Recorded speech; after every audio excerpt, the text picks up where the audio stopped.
Hello, hello. It's nice to see you. Thank you. I'm going to just dive right on in. First, thank you so much for having me. It's an honor to speak to the group. And I hope this talk will be of at least interest, if not controversy. We'll see. You can find me at Experience Dean on Twitter as well as Instagram. And indeed, I am a founder and partner of a UX firm here in the United States called Truematter. All UX all the time, and we specialize in high complexity digital products. So a lot of give and take with serious development and process. Okay, today, our topic, digital product access, what I'm calling the user experience problem of our time. And I really do mean that. But first, a story. Now, when I do this talk, I often ask how many people in the audience are with technical support. And I don't get that many hands raised typically. I'm typically not speaking to technical support folks. But when I shift the question to how many of you provide technical support for your families or your loved ones, well, then nearly every hand goes up because that's what we do for our families. We're always the people who understand all this stuff and the people to whom our loved ones come for help. So this is my mom. Now she's wonderful, very smart. She does accounting and taxes for a living. But for my mom, digital product access, that means signing up, logging in, recovering passwords, things of this nature. This is a real barrier for her. So a typical phone call with my mom goes a bit like this, and you might find this familiar. My mom will call me, and I'll say, "Hello, Mom," and she'll go right past hello and right straight through. My Facebook doesn't come up. So I'll say, "Well, what do you mean your Facebook doesn't come up?" "Well, it doesn't come up." I was like, "Well, what are you looking at right now?" And my mom will say, "The living room wall." Okay. All right, Mom, how about you go in front of your computer? Is that where you typically are accessing Facebook? Yes. Go to your computer. All right. What are you looking at now? My computer. And of course, I know that this call is going to take some time, right? Now, my mom is a novice user, but as we'll see in a minute, just because she's a novice doesn't mean she's alone. These are the things that my mom has trouble with when it comes to digital products of all sorts. Now, I've mentioned Facebook, but when I talk to my mom or my aunt or my other aunt, the problems usually revolve around access. And I found this has been true for years and years and years. The problems are almost always around access, not necessarily what we'll call real world use. So my mom has trouble signing up, logging in, staying logged in, recognizing when she's logged out. That's a big one. Retrieving passwords, regaining access, and storing credentials. That's pretty much everything with respect to access. And that's a problem. If you've got a problem with any one of these things, just typical day-to-day interaction with products is going to be an issue. So I've had to learn the hard way how to patiently unpack this problem for her. She has trouble with all of it, every single aspect.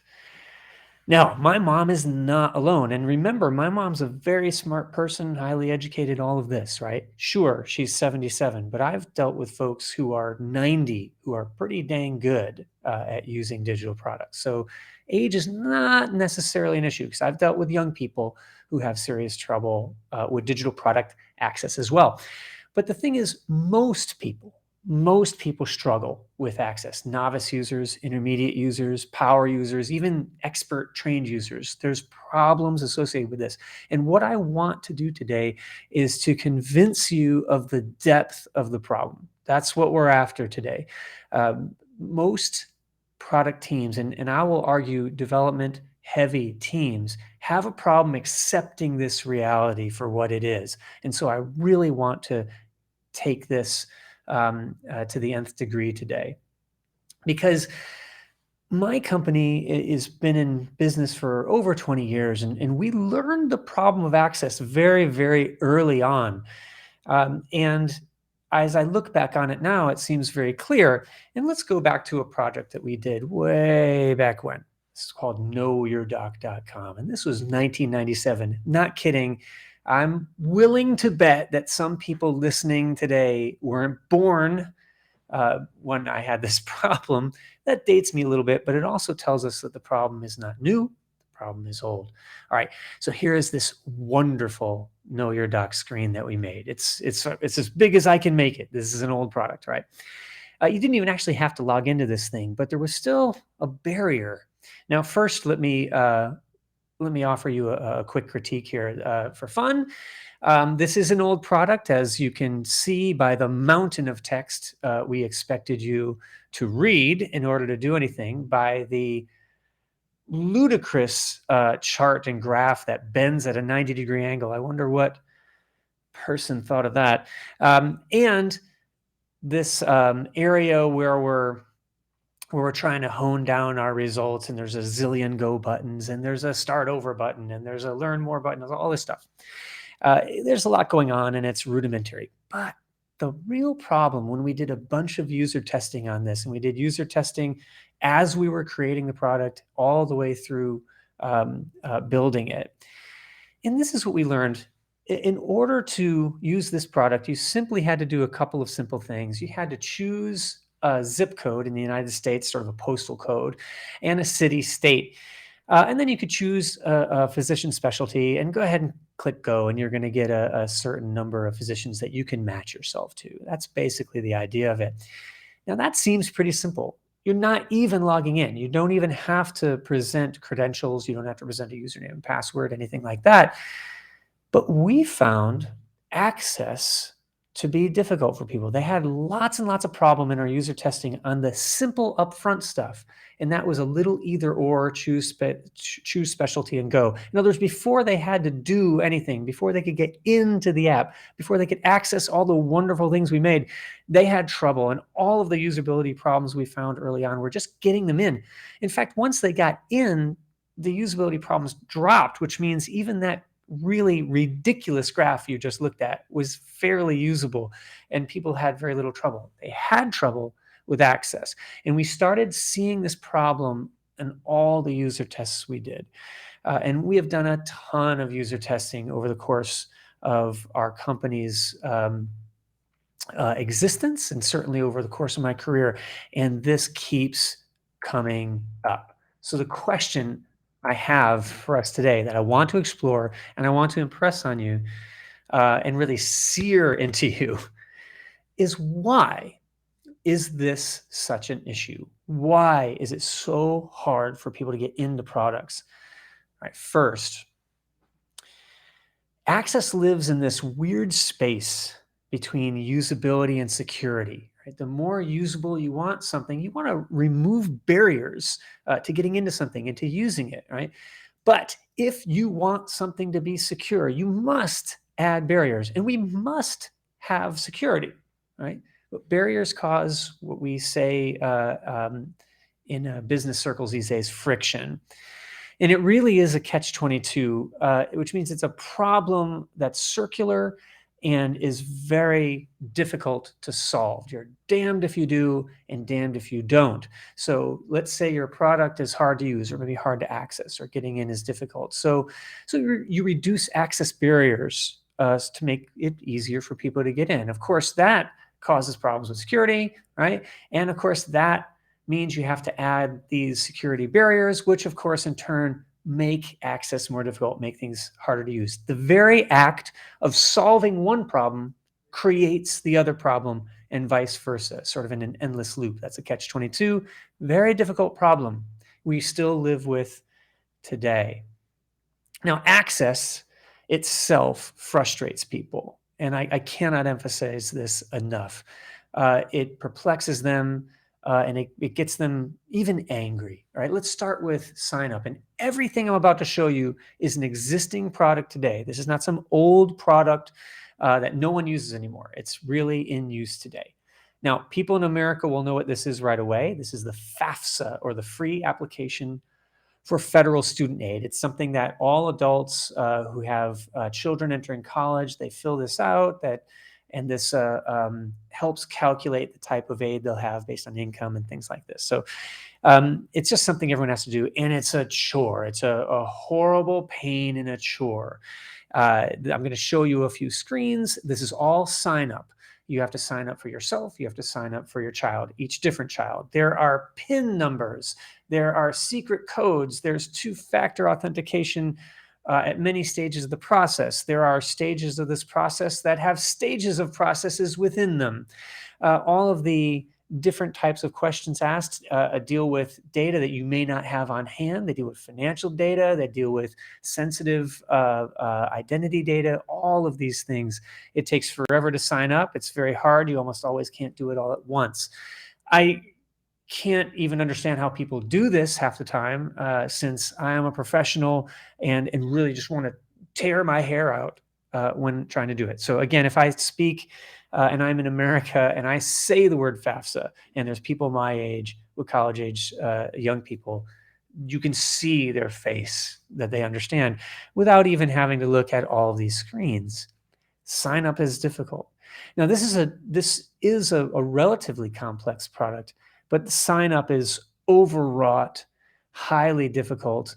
And here's the thing: it's meant for everyone to use, from the novice user through the power user. This does not appear to be a system whose access area is okay for novices, right? As I'm sort of cycling through this, you can probably imagine how wonderful it must be to do. Now, it's highly complex. There's multiple systems. There's document uploads. The steps are unclear. Help is mixed in. Instructions are mixed in. There's really bad error messaging. And again, novices have to use it. And that just means they get angry, very, very angry. In fact, this digital image was created by my team when they heard me getting angry at things like this and were sort of like losing it. And they made this for me. Okay, so let's move on to another thing. Here in the state of South Carolina, where I live in the United States, if you want to plant some kind of wonderful shrub in your yard, you want to be careful not to dig in a place where you're going to hit a pipe or a wire or something like this. So you can dial this phone number, 811, and a whole bunch of people will come out from different agencies, and they'll paint all over your lawn where you should not dig and plant a shrub, right? So I think, do I really need to call this number? Why can't I just go to some site and log in? And I can, of course. And here it is. This is really in place right now, and this is just the sign up. It would have taken me mere minutes, if that, to make a phone call. But I'm a glutton for punishment, of course. So I attempted to do it this way and was faced with a great deal of time and frustration and setting up credentials and trying to sign in, and look at that lovely error handling. Wow. Some of the problems that are very obvious here. This is designed by developers. Sorry. Lots of wonderful developers on my team. I am one myself. This is not accessible. It has horrible error handling, confusing layout, odd button placement, poor design, terrible content, you name it. It's all there. It's today. It's not something that is meant for people who are working in the 90s. It's today. And so we get angry. We find it difficult to use. I'm a professional, so I made it all the way through, but boy, I didn't like it. Now, another thing in America we have is the dreaded Internal Revenue Service. And you can create an account with them. And of course, admittedly, this is sensitive stuff. This has to do with personal information. And it's the government, and we want to be careful. But you can, in fact, set up the ability to pay your taxes through this portal. Fine and dandy. It's a very long setup process. I'm not even going to go through that part of it, although it was terrible. But you go through this terribly long, involved setup process only to arrive at this wonderful screen after you think you're done. Activation needed. Now, this might be small on your screen, so I'm going to make it a little bit bigger so you can see exactly what it is they're saying. First, once you're done, you need an activation code sent to your address of record via US mail. I have people who work for me who I don't know that they even know how to mail a letter, let alone find out where to get a stamp. You need the activation code to complete the registration process and access the application. Great developer speak there. The letter should arrive in 5 to 10 business days, or 2 weeks, who can say?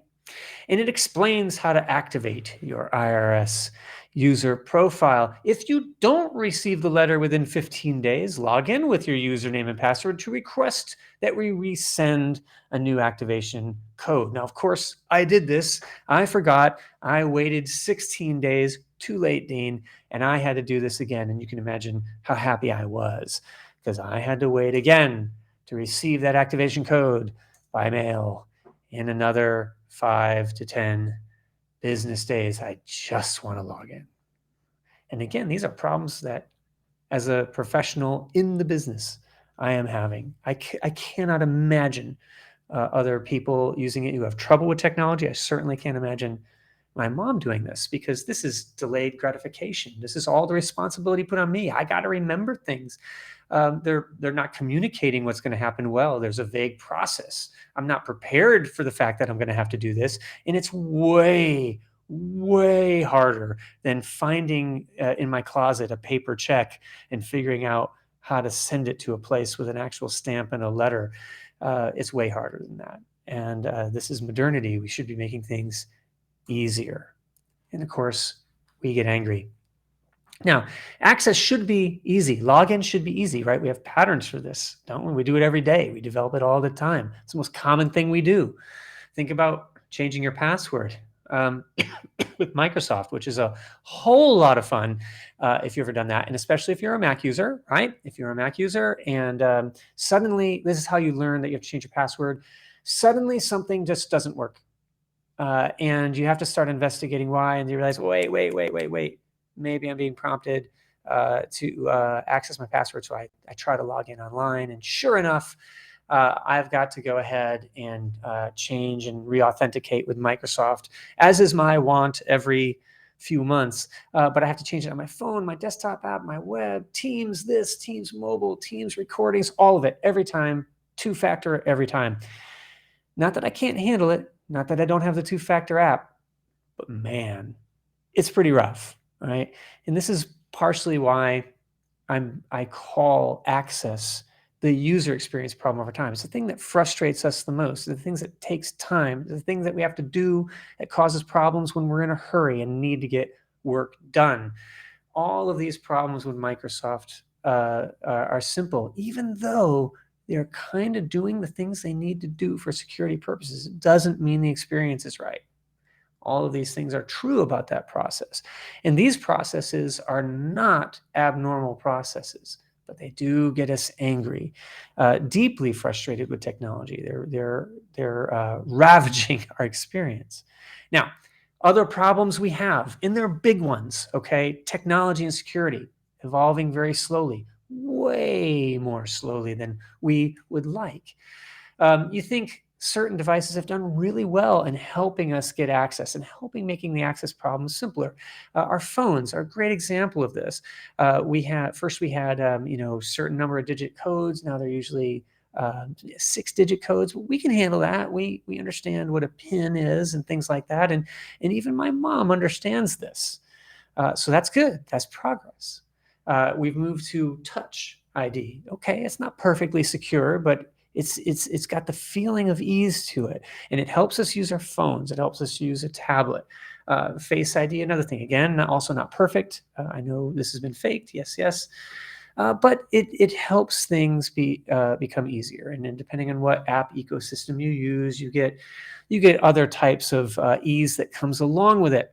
However, as much as we've done well with phones, and even there's some biometrics on laptops and things like that, as much advancement as we've made on some devices, in other areas we're still lagging behind, and we're still doing passwords and usernames and retrieval and authentication, and we have to manage them. And it's not all easy.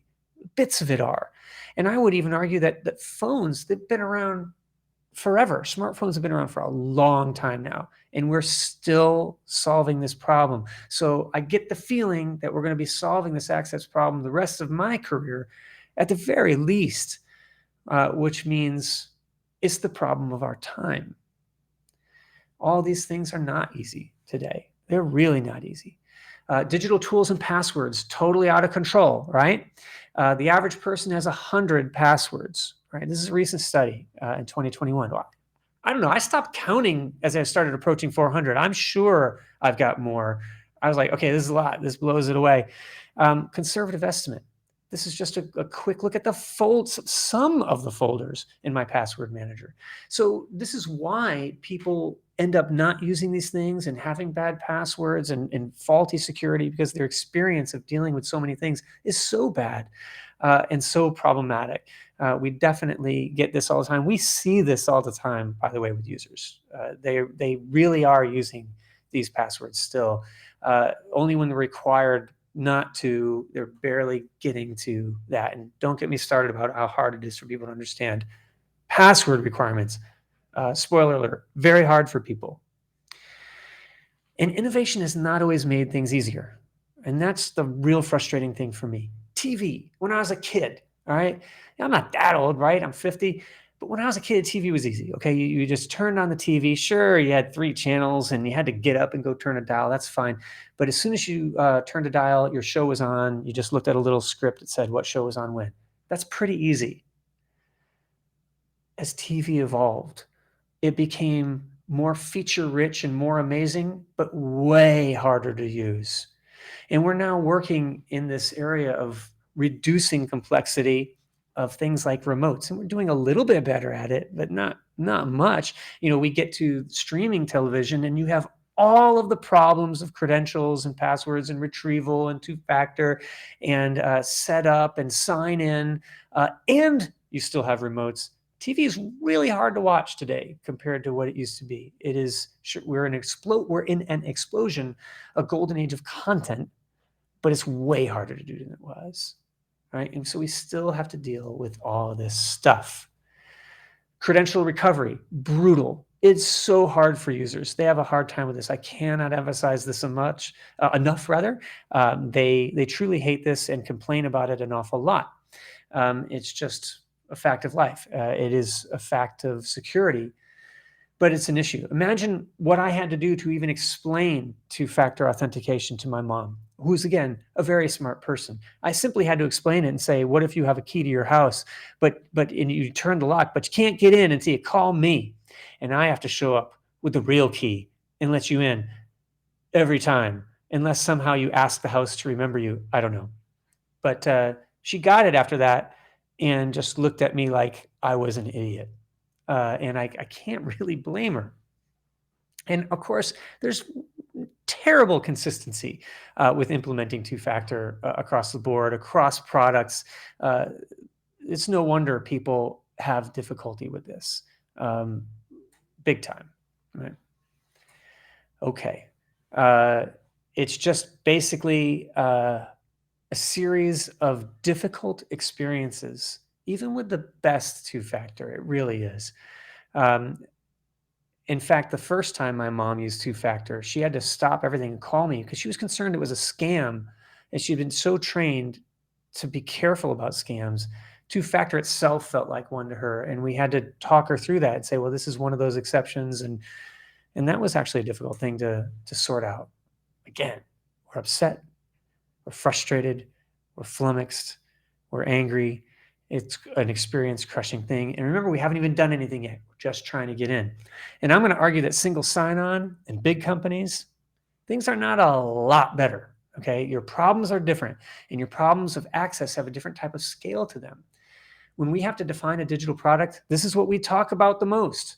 We talk about security, authentication, roles, permissions, single sign-on, edge cases, admin, everything having to do with getting in and understanding who you are and starting to work. That's what we spend all of our time on. That's all access. It's all access. right? When people at big companies have problems, they got to do this stuff: help desk, support tickets, workarounds, access requests. Sound like fun to you? If you're in big companies, you know this is not fun at all.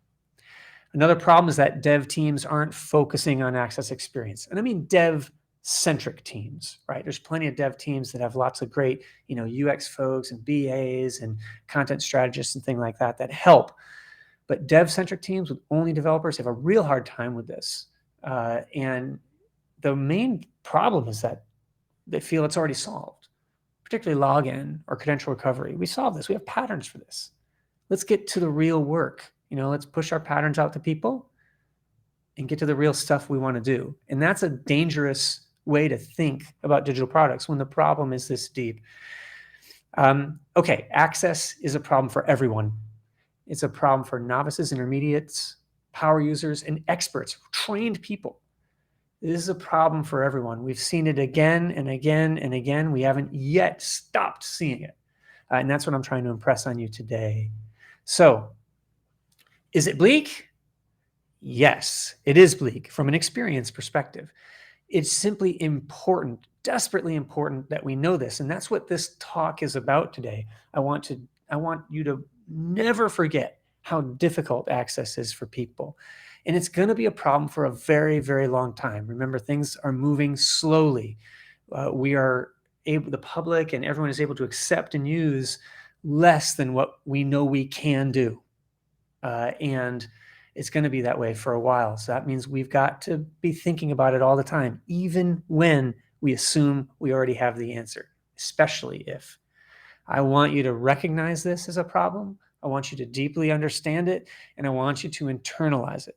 It is incredibly important for your work. Because if people have this much trouble just getting into the stuff you're making, you've got to pay lots and lots of attention to those entry points, those access points, those re-entry points.